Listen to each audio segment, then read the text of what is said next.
Hello students, hello and welcome. Welcome back to another video. This is Advocate Shaukat Mir, and as you know we are continuing the multiple choice question series for the portion of job related awareness for the post of Jammu and Kashmir High Court Junior Assistant.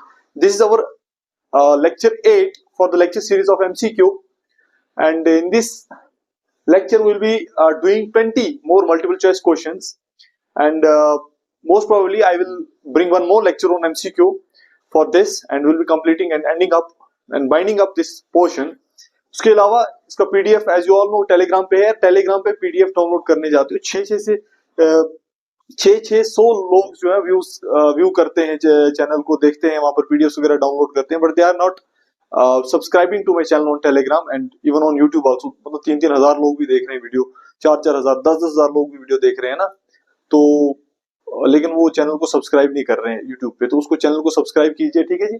आज मैंने इस lecture को and करके मैंने आज जो Jammu Kashmir high court junior assistant का जो सिलेबस है जिसमें थोड़ा सा कंफ्यूजन है उसको दूर करने के लिए थोड़ी सी ट्राई की है अपनी तरफ से. तो उस कंफ्यूजन को दूर करने के लिए मैंने एक कहते हैं ना बाईपास बना लिया है, तो उसको हम लास्ट पे डिस्कस करेंगे. ठीक है जी. करते हैं क्लास शुरू.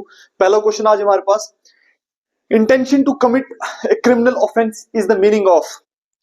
क्रिमिनल ऑफेंस करने की इंटेंट किस चीज का मीनिंग है? मैलिस ऑपेरेंडाई, इंप्लाइड बार या हेर से. अगर आपकी इंटेंशन है कि आप कोई क्राइम करो तो ये किस चीज का मतलब है? इनमें से किस चीज का मतलब है कि आप क्राइम करो? मैलिस ऑपेरेंडाई, इंप्लाइड बार या हेर से. तो इसका आंसर क्या आ जाएगा? मैलिस आ जाएगा इसका आंसर, मैलिस. ठीक है जी. इसका आंसर क्या आ जाएगा? Malice.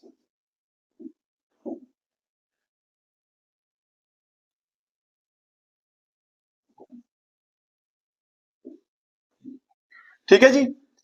A claim a right forbidden by necessary implication of statute, contract और जनरल प्रिंसिपल ऑफ लॉ. एक ऐसा क्लेम जिसको फॉरबिड किया गया हो, रोका गया हो, फॉरबिड किया गया हो, रोका गया हो. एक ऐसा क्लेम जिसको फॉरबिड किया गया हो या रोका गया हो. एक सेकेंड. मतलब किसी भी लॉ या किसी कॉन्ट्रैक्ट या किसी मतलब किसी जनरल प्रिंसिपल द्वारा, तो उसको हम क्या कहते हैं? उस क्लेम को हम क्या कहते हैं? इंटरलोक्यूटरी ऑर्डर, ऑपेरेंडाई, इंप्लाइड बार या हेर से. उसको हम क्या कहते हैं जी?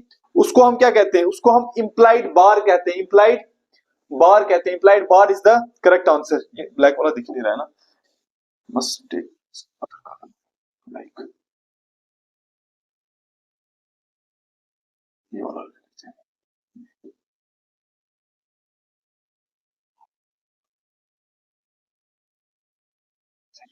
चलो, इसका आंसर क्या आ जाएगा? Implied bar. नेक्स्ट क्वेश्चन आ जाता है हमारे पास, dash stands for habeas corpus. Habeas corpus का क्या मतलब होता है जी? To command, to produce the body, to release the accused, both 2 and 3. क्या मतलब होता है जी हेबियस कॉर्पस का? हेबियस कॉर्पस का मतलब होता है to produce the body, to produce the body, to produce the body. A writ issued with a view to restrain a person from holding a civil office to which he, ये यहां पे इसके साथ होना चाहिए, नीचे आ गया, to which he is not entitle. एक ऐसा ऑफिस होल्ड करता है कोई बंदा जिसका उसके पास हक नहीं है उस ऑफिस को होल्ड करने का. He is not entitle to hold that office. को हम क्या कहते हैं? मैंडेमस कहते हैं, सर्शियोरेराई कहते हैं, कोवरेंटो कहते हैं या फिर प्रोहिबिशन कहते हैं. क्या कहते हैं जी? इसको हम कोवरेंटो कहते हैं. क्या कहते हैं? कोवरेंटो कहते हैं. ठीक है जी. नेक्स्ट क्वेश्चन आ जाता है हमारे पास, dash nullifies the sentence as well as the conviction and the convict is free of all penalties, punishments and disqualification. कौन सी चीज है जिसके द्वारा किसी भी अक्यूज्ड को उसकी पेनल्टीज से, उसकी पनिशमेंट से डिस्क्वालीफाई कर दिया जाता है या फिर उसकी पनिशमेंट जो है, उसकी जो सजा है उसको माफ कर दिया जाता है? कौन सा है इसमें से? पार्डन है, रिप्राइव है, रिमिशन है या कम्यूट है? तो इसका आंसर क्या आ जाएगा? Pardon. Pardon. Pardon. Next question है हमारे पास, dash refers to the replacement of one kind of punishment with a less severe form of punishment. मतलब एक पनिशमेंट को दूसरी पनिशमेंट के साथ चेंज कर दिया जाता है. मतलब दूसरी पनिशमेंट जो होती है उससे थोड़ी लेस सीवियर होती है, मतलब थोड़ी कम खतरनाक होती है. तो वो कौन सी पनिशमेंट होती है? रिप्राइव होती है, पार्डन होती है, रिमिशन होती है, कम्यूट होती है. तो इसका आंसर क्या आ जाएगा? कम्यूटेशन कहते हैं उसको. ठीक है जी. नेक्स्ट क्वेश्चन हमारे पास आ जाता है, case diary stands for. Case diary किसको कहते हैं? अच्छा, ये जो उर्दू में लफ्ज लिखे मैं आपको उर्दू में भी आगे लिखकर बता दूंगा. केस डायरी बयान हल्फी को कहते हैं, बयान हल्फी, तरमीम, जिमन, जिमनी, जिमनी या मचलका जमानती, मचलका जमानती। बताओ जी, केस डायरी किसको कहते हैं? बयान हल्फी को कहते हैं, तरमीम को कहते हैं, जिमनी को कहते हैं या फिर मचलका जमानती को कहते हैं? तो आंसर आ जाएगा इसका जिमनी। जिमनी को केस डायरी कहा जाता है। ठीक है जी। 8th क्वेश्चन है, dash is the meaning of bail bond. Bail bond का क्या मतलब है जी? बेल बॉन्ड का क्या मतलब है? बयान हल्फी, बयान हल्फी, तरमीम, जिमनी या मचलका जमानती, वही ऊपर वाले चार। क्या है जी आंसर इसका? इसका आंसर आ जाएगा मचलका जमानती। मचलका जमानती उर्दू में कहते हैं बेल बॉन्ड को। ठीक है जी, बेल बॉन्ड को मचलका जमानती कहा जाता है। जिर्रा किसको कहते हैं? आर्बिट्रेशन को कहते हैं, कंप्लेंट को कहते हैं, कैंसिलेशन को कहते हैं, क्रॉस एग्जामिनेशन को कहते हैं। जिरा, जिरा बहस किसको कहते हैं? क्रॉस एग्जामिनेशन को जिरा कहा जाता है। ठीक है जी। क्वेश्चन 10 आ जाता है, इस्तिगासा स्टैंड्स फॉर। इस्तिगासा किस, इस्तिगासा का मतलब क्या होता है? इस्तिगासा stands for arbitration, complaint, cancellation और क्रॉस एग्जामिनेशन। ऑब्वियसली इसका आंसर क्या आ जाएगा? कंप्लेंट। कंप्लेंट को इस्तिगासा कहा जाता है, कंप्लेंट को इस्तिगासा कहा जाता है। ठीक है जी। नेक्स्ट क्वेश्चन आ जाता है, इकबाल जुर्म। इकबाल जुर्म का मतलब क्या होता है बेटा? इकबाल जुर्म,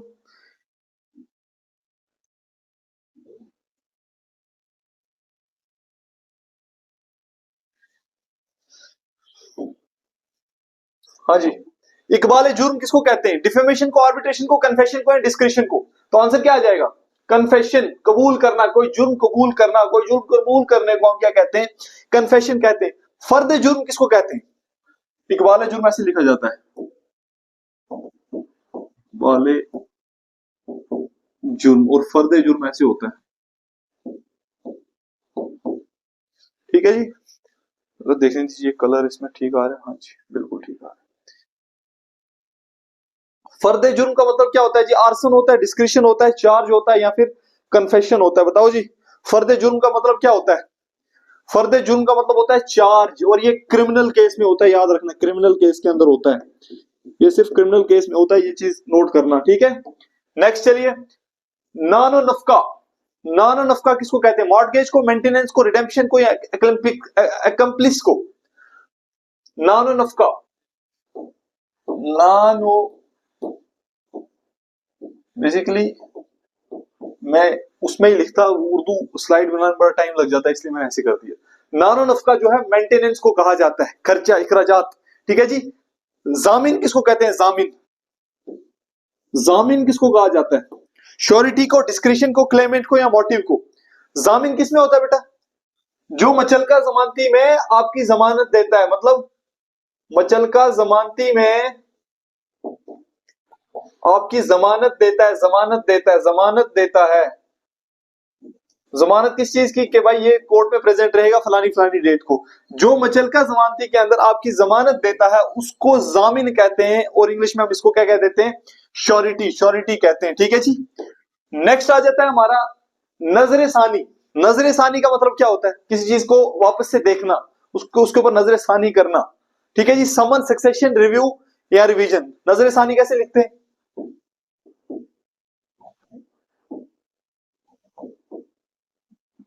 ठीक है जी, नजरे सानी, समन, सक्सेशन, रिव्यू या रिवीजन। इसका आंसर आ जाएगा रिव्यू। तलबी, तलबी किसको कहा जाता है जी? तलबी, तलब करना, किसी को बुलाना। मैंने आपको उर्दू में बता दिया। तलबी किसको कहते हैं? समन, सक्सेशन, रिव्यू या रिवीजन को। समन को तलबी कहा जाता है, किसी को बुलाने को तलबी कहा जाता है। ठीक है जी। नेक्स्ट आ जाता है हमारे पास, dash is the full form of MOU. MOU किस चीज की फुल फॉर्म है? एमओयू किस चीज की फुल फॉर्म है? एमओयू किस चीज को कहा जाता है? Memorandum of under estimation, moment of understanding, memorandum of understanding, memo of upgrading. तो इसका आंसर आ जाएगा मेमोरेंडम ऑफ अंडरस्टैंडिंग। मैंने कल परसों करंट अफेयर में भी आपको पढ़ाया था कि दुबई ने इंडिया के साथ एमओयू साइन किया, या उज्बेकिस्तान ने इंडिया के साथ एमओयू साइन किया है, जिसमें निर्मला सीतारमन जी थी हमारी। ठीक है जी। ये मैंने आपको पढ़ाया था परसों, सॉरी कल के करंट अफेयर्स में, सितंबर वाला जो करंट अफेयर का वन शॉट था उसमें पढ़ाया था। ठीक है जी, सितंबर का करंट अफेयर का वन शॉट मैंने अपलोड कर दिया, वो भी देख लीजिएगा। और ये एक बात याद रखना, चलो वो सिलेबस डिस्कस करूंगा तो बताऊंगा वहां पे क्या क्या करना है आपने। AOR, advocate on रेमिशन, advocate on record, advocate on remand, advocate on recess. क्या होता है जी AOR? Advocate on record. अच्छा, एडवोकेट ऑन रिकॉर्ड को लेकर एक बच्चे ने एक सवाल किया था कि सर एडवोकेट ऑन रिकॉर्ड का अलग से एग्जाम देना पड़ता है। मैंने सारी चीजें बताई थी और मैंने ऑल इंडिया बार एग्जामिनेशन की बात की थी, एडवोकेट ऑन रिकॉर्ड के एग्जामिनेशन की बात नहीं की थी। एडवोकेट ऑन रिकॉर्ड जो होता है सुप्रीम कोर्ट का, मतलब ऐसा एडवोकेट होता है जो सुप्रीम कोर्ट के अंदर पिटीशन दायर कर सकता है। तो AOR का एग्जाम अलग से होता है। ठीक है जी, AIBE एक अलग एग्जामिनेशन होता है, ऑल इंडिया बार एग्जामिनेशन, और एडवोकेट ऑन रिकॉर्ड का अलग से एग्जामिनेशन होता है। ठीक है जी, वो मैंने आपके क्राइटेरिया वगैरह इसमें सारे कुछ बता के रखा है। लेक्चर 15 या लेक्चर 16 में ये होगा डिस्कस, वहां पर आप देख लीजिएगा। ठीक है, लेक्चर 16 में आई थिंक ये डिस्कशन हुई है, वहां पर आप देख लीजिए उसको। सॉरी 15 में है या 16 में, एग्जैक्टली मुझे नहीं याद, 15 में ही शायद से, 15 या 16 दोनों में से कोई एक है, मुझे याद नहीं अच्छे से। Question number 19, dash is the full form of BNS। BNS की फुल फॉर्म क्या है जी? भारतीय न्याय संहित, भारतीय नागरिक संहिता, भारतीय न्याय संहिता, भारतीय न्याय सुरक्षा। बताइए जी, इसका आंसर आ जाएगा भारतीय न्याय संहिता। भारतीय न्याय संहिता कहते हैं BNS को। BNS ने किस किस एक्ट को रिप्लेस किया है?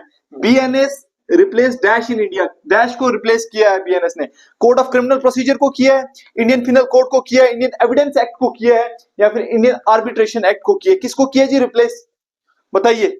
तो इसने रिप्लेस किया है इंडियन पिनल कोड को। इंडियन पिनल कोड को। आप 2 मिनट मुझे पानी पी लेने दीजिए, फिर मैं आपका सिलेबस डिस्कस करता हूं। तो करते हैं सिलेबस डिस्कस। बेटा ये सिलेबस किस चीज का हम डिस्कस करने जा रहे हैं? सिलेबस किस चीज का हम डिस्कस करने जा रहे हैं? देखिए, हाँ जी, सिलेबस किस चीज का हम डिस्कस करने जा रहे हैं? Jammu Kashmir high court junior assistant, junior assistant का जो पहला पोर्शन है, जिसमें आपने ऐसे देखा होगा जीके और करंट अफेयर्स, ऐसे देखा होगा पोर्शन। ठीक है जी, ये जीके और करंट अफेयर वाला जो पोर्शन है, इसको हम डिस्कस करने जा रहे हैं। ठीक है जी, इसको हम क्या करने जा रहे हैं? डिस्कस करने जा रहे हैं। देखिए, करंट अफेयर्स जो है ना आपके, कम से कम आप 1 साल के ले लीजिए। आपको 1 साल के करंट अफेयर आने चाहिए कम से कम 2024, जनवरी 2024 से, अगर दिसंबर में एग्जाम होता है तो नवंबर तक। ठीक है जी, वो भी अगर दिसंबर 15, याद रखना, अगर दिसंबर 15 के बाद एग्जाम होता है, दिसंबर 15 के बाद एग्जाम होता है तो आप नवंबर के पढ़ सकते हैं। अगर दिसंबर 15 से पहले एग्जाम होता है तो फिर आपने नवंबर के नहीं पढ़ने, फिर आपने जनवरी टू अक्टूबर पढ़ने करंट अफेयर। ठीक है जी, इतना काफी है। ठीक है, और JNK के आपने पूरे साल के, मतलब जनवरी टू अक्टूबर, वो भी ऐसे आपने फॉलो करना है। ठीक है जी, जनवरी टू अक्टूबर, वो भी कब? अगर 15 दिसंबर से पहले एग्जाम होता है तो आपने ये फॉलो करना है, वर्ल्ड के लिए भी, इंडिया के लिए भी और JNK के लिए भी। और अगर 15 दिसंबर के बाद एग्जाम होता है, अगर एग्जाम होता है 15 दिसंबर के बाद, तो फिर आपने नवंबर का भी पढ़ना है, नवंबर का भी करंट अफेयर पढ़ना है। ऐसे अगर 15 जनवरी से पहले होता है एग्जाम तो फिर आपने दिसंबर का नहीं पढ़ना, अगर 15 जनवरी के बाद होता है तो फिर आपने दिसंबर का भी करंट अफेयर पढ़ना है। ठीक है जी, ये आपने ऐसे देखना पहले करंट अफेयर को।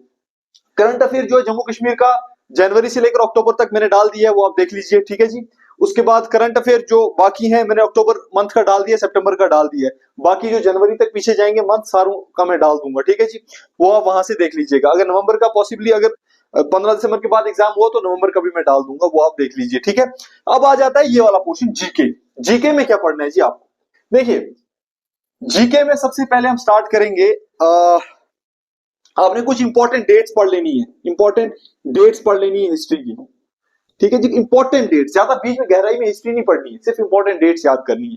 जैसे हमारा कॉन्स्टिट्यूशन कब लागू हुआ, ठीक है जी, हमें हमारा नेशनल फ्लैग जो है उसको कब अडॉप्ट किया गया, हमने कॉन्स्टिट्यूशन को कब अडॉप्ट किया। ठीक है, हमारा फर्स्ट वाइस रॉय कब बना, गवर्नर जनरल पहला कब बना, उसके बाद उनके नाम वगैरह, थोड़ी थोड़ी चीजें, मतलब पहला कब बना, पहला पहला वाइस रॉय, पहला गवर्नर जनरल, पहला गवर्नर, उसका नाम कब बना। ठीक है जी, ये डेट्स और उनके नाम। ठीक है, ऐसे ही आपने कॉन्स्टिट्यूशन की डेट और नाम, उसके बाद जो कुछ इंपॉर्टेंट जो मूवमेंट्स हैं उनके नाम और कब शुरू हुई, कौन से साल में शुरू हुई, जैसे दांडी मार्च 1931 में शुरू हुई, ठीक है। इंपॉर्टेंट मोमेंट्स, उनके नाम, ज्यादा बीच में नहीं घुसना है, ठीक है जी। ये आप ले लो हिस्ट्री को लेकर, ठीक है जी। फिर आपने क्या करना है, first in world and India, first in world और इंडिया, ठीक है जी। इसमें भी आपने, मैंने लेक्चर एक बनाया है 44-45 मिनट का, लेकिन पूरा रट्टा नहीं मारना है आपने, उसमें जो इंपॉर्टेंट है, इंपॉर्टेंट पहला टेस्ट क्रिकेटर कौन है ऐसे, ठीक है, या फिर पहले चांद पर कौन गया इंडिया की तरफ से, वर्ल्ड की तरफ से, मतलब जो इंपॉर्टेंट कॉमन चीजें जो पूछी जाती ज्यादा, वो देख लेनी है आपने।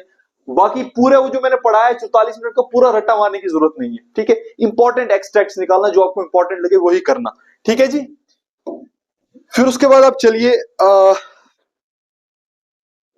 हाँ, आपके स्टेट में कितने डिस्ट्रिक्ट्स हैं,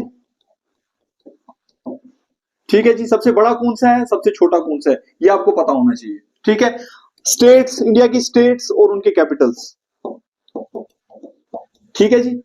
आपके जो हमारा J&K स्टेट है, उसमें चीफ मिनिस्टर कौन है और मिनिस्टर्स कौन कौन से हैं, मिनिस्टर्स कौन कौन से हैं, ठीक है जी। और आपको हाई कोर्ट में चीफ जस्टिस कौन है और कौन कौन से जजेस हैं, ठीक है जी। वो भी आपको पता होना चाहिए, क्योंकि हाई कोर्ट जॉब रिलेटेड है, तो हाई कोर्ट का तो आएगा ही आएगा। ऐसे चीफ जस्टिस ऑफ इंडिया कौन बने नए, वो भी पता होना चाहिए। और बाकी जजेस का भी थोड़ा थोड़ा आपने रखना है ध्यान में, ज्यादा गहराई में नहीं जाना, ठीक है जी। और प्राइम मिनिस्टर कौन है और कौन सा मिनिस्टर कौन क्या है सेंटर में, सेंटर मतलब सेंटर की कैबिनेट आपको पता होनी चाहिए कम से कम, ठीक है जी। उसके बाद आपको पता होना चाहिए कि आरबीआई का गवर्नर कौन है, पंजाब नेशनल बैंक का गवर्नर कौन है, एसबीआई का गवर्नर कौन है, ठीक है जी। मतलब इनके जो हेड कौन है, डायरेक्टर्स कौन है इनके, ठीक है जी। ये चीजें आपने याद रखनी है। उसके बाद आप चलिए, आपको कुछ इंटरनेशनल ऑर्गेनाइजेशन पता होनी चाहिए, रट्टा नहीं मारना है, बीच में नहीं घुसना है उनके, सिर्फ आपको ये पता होनी चाहिए कि कब स्टैब्लिश हुई और कौन कौन सी कंट्री है इसमें और क्या काम करती है, इतना पता होना चाहिए। और किसने एस्टेब्लिश कराई है, ठीक है। जैसे आपकी सार्क है, मैंने पढ़ाई है सार्क, ठीक है जी। एशियन है, एशियन भी मैंने पढ़ाई है। मतलब जितना मैंने पढ़ाया है उतना आपको नहीं पढ़ना है, उसमें थोड़ा थोड़ा, सिर्फ एशियन कब बनी और इसमें कौन कौन सी कंट्रीज आती है, सार्क कब बनी, इसमें कौन कौन सी कंट्रीज आती है, ठीक है जी। ये आपको पता होना चाहिए। G7, G20, जिनेवा, ये मैं वो बता रहा हूं आपको जिनका डेट और जिनकी कंट्रीज का पता होना चाहिए,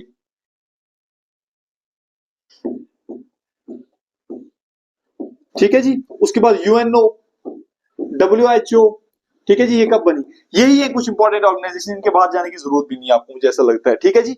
ये आपको पता होना चाहिए कि ये कब बनी और इनकी क्या फुल फॉर्म है, क्या काम है, बस थोड़ा थोड़ा मतलब कॉमन कंसेप्ट इसका आपको होना चाहिए, ठीक है जी। ये मैं सिर्फ JK high court job related awareness वालों के लिए बोल रहा हूँ, हर कोई नहीं इसको रिपीट लेना। हाँ, अवार्ड और ऑनर्स आपको पता होनी चाहिए, अवार्ड्स और ऑनर्स कम से कम। इंपॉर्टेंट अवार्ड्स और ऑनर्स में नोबेल पीस प्राइज आ गया, ठीक है जी, फीफा के अवार्ड्स हो गए, ठीक है। ऐसे ऐसे अवार्ड्स आपको पता होने चाहिए कम से कम, आप देख लीजिए एक साल के अवार्ड्स एंड ऑनर्स आपको कम से कम पता होने चाहिए, वो जीके में आ ही जाएंगे इतने, वो करंट में भी आ जाते हैं। इंपॉर्टेंट बुक्स एंड ऑथर्स, इसको आप छोड़ भी सकते हैं, लेकिन मुझे लगता है कि इसको पढ़ लेना चाहिए, एक आध क्वेश्चन शायद टच हो जाए। इंपॉर्टेंट बुक्स और ऑथर्स, अगर आपको टाइम लगता है तो ये टॉपिक भी पढ़ लेना, वरना इसको छोड़ सकते हो, इस टॉपिक को आप स्किप भी कर सकते हो, लेकिन मुझे लगता है कि अगर आपको टाइम लगे तो पढ़ लेना अपनी सेफ्टी के लिए।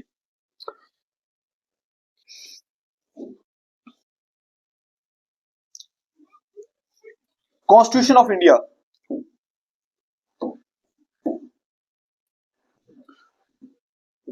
Constitution of India,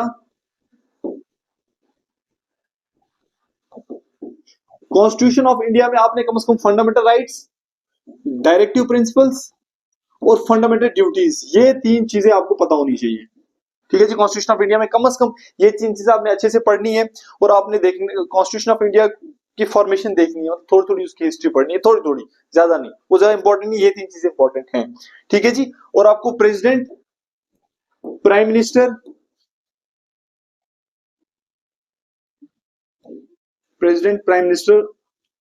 speaker, deputy speaker, chairman, deputy chairman हमारे कैबिनेट के, इनके बारे में पता होना चाहिए, ठीक है जी। इनके बारे में पता होना चाहिए, कौन से आर्टिकल में आते हैं। चलो मैं आपको बता देता हूँ कौन कौन सा आपको पता होना चाहिए। एक तो प्रेसिडेंट, ठीक है जी, वाइस प्रेसिडेंट कौन सा आर्टिकल में आता है, कौन है हमारा vice president, prime minister article नहीं है, कैबिनेट मिनिस्टर ये एक आर्टिकल में आ जाते हैं, कौन है ये पता होना चाहिए। स्पीकर कौन है, किस आर्टिकल में आते हैं, डिप्टी स्पीकर कौन है, किस आर्टिकल में आते हैं, चेयरमैन राज्यसभा कौन है, किस आर्टिकल में आते हैं, डिप्टी चेयरमैन कौन है, किस आर्टिकल में आते हैं। ठीक है जी। आपकी लोकसभा किस आर्टिकल में आती है, आपकी राज्यसभा किस आर्टिकल में आती है, आपकी सुप्रीम कोर्ट किस आर्टिकल में आती है, आपकी हाई कोर्ट किस आर्टिकल में आती है, आपका कॉम्प्ट्रोलर और ऑडिटर जनरल किस में आता है, किस आर्टिकल में आता है। ठीक है जी। आपका कॉम्प्ट्रोलर और ऑडिटर जनरल किस आर्टिकल में आता है, ये आपको पता होना चाहिए। उसके बाद एडवोकेट जनरल किस आर्टिकल में आता है, अटॉर्नी जनरल किस आर्टिकल में आता है, एडवोकेट जनरल और अटॉर्नी जनरल।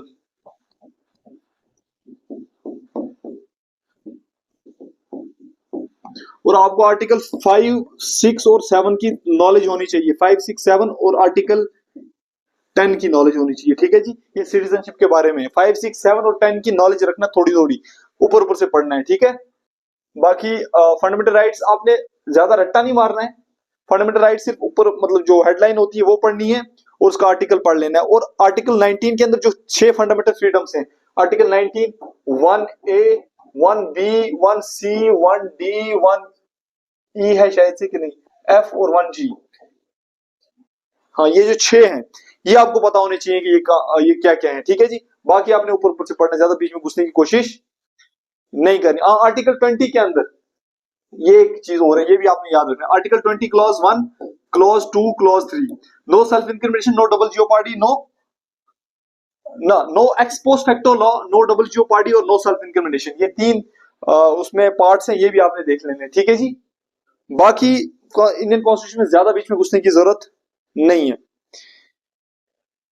और अवार्ड्स और ऑनर्स जो है ना, आपको कम से कम साइंस, लिटरेचर और स्पोर्ट में देखने हैं बस। अवार्ड और ऑनर किस में देखने हैं आपने, साइंस, लिटरेचर और स्पोर्ट्स में। ठीक है जी।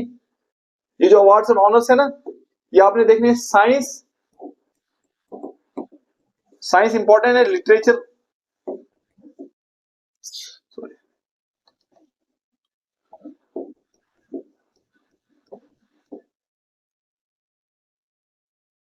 लिटरेचर और स्पोर्ट्स में।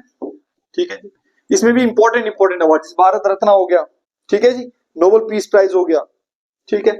उसके बाद अपना फीफा वगैरह, ऐसी कोई फिल्म अवार्ड नहीं देखने, उसमें घुसने की जरूरत नहीं है। फिल्म अवार्ड देखोगे तो फिर तो बढ़ गए, हर नए दिन नया फिल्म अवार्ड हो रहा होता है यहाँ पे।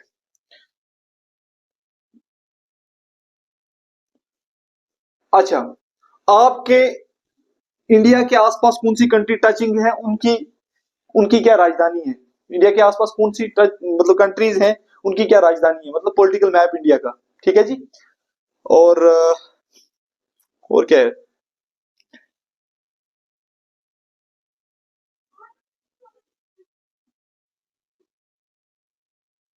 Important rivers. छोड़ भी सकते हो इस टॉपिक को और मैं ले लो, क्योंकि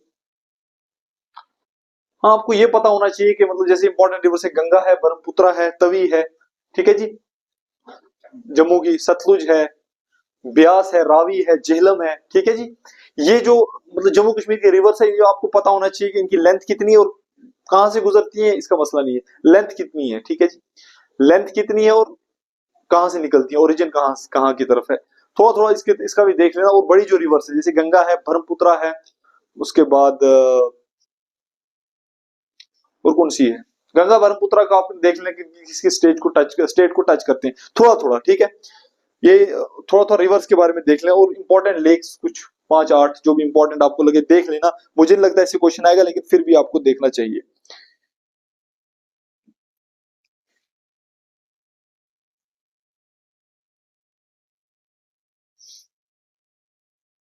हाँ, एक और चीज, ये जो इंडिया के आसपास कंट्रीज हैं, इनकी कैपिटल्स तो आप पढ़ेंगे ही पढ़ेंगे, लेकिन इनकी करेंसीज के बारे में भी आपको पता होना चाहिए। इनकी करेंसीज के बारे में भी आपको पता होना चाहिए। जैसे नेपाल का है, काठमांडू है, और उसकी करेंसी क्या है, नेपालियन रूपी है ना, आपको ये पता होना चाहिए।